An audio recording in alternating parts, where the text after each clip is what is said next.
They laughed at me for being a single mom at the wedding. But the bride had other plans. I walked into that wedding like a quiet storm. Alone. No man. Just me and my daughter. And by the end of the night, no one was laughing. Not anymore. I didn't plan to be the spectacle. But the whispers started the moment I stepped into the Grand Parisian ballroom. The clink of champagne glasses couldn't drown out the snide remarks. That's Emily, the single mom who couldn't keep a man. I caught the smirks, the scoffs. Even the bride's mother threw me a side-eye so sharp it could have sliced the wedding cake. I was only there because I grew up with the bride, Clara. We were best friends. Or so I thought.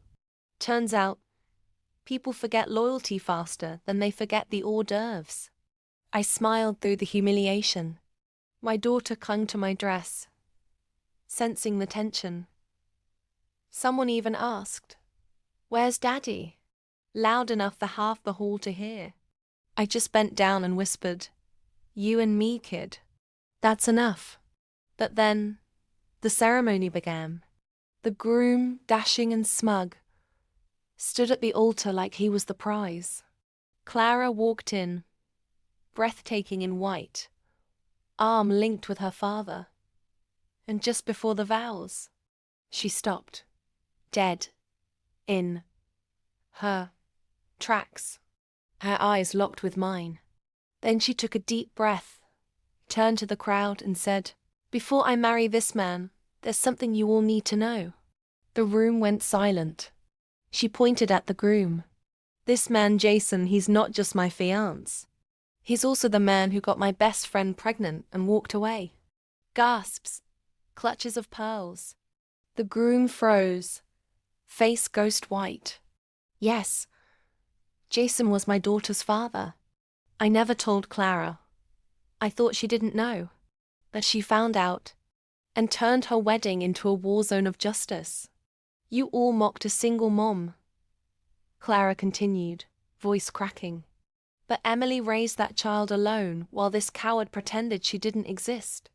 And I almost married him." She dropped her bouquet. "Not anymore." She walked off the altar, straight to me. And then, plot twist, she said, "I've booked us 2 tickets. For you and your daughter. You're moving to Milan with me. New job, new start. I owe you that much."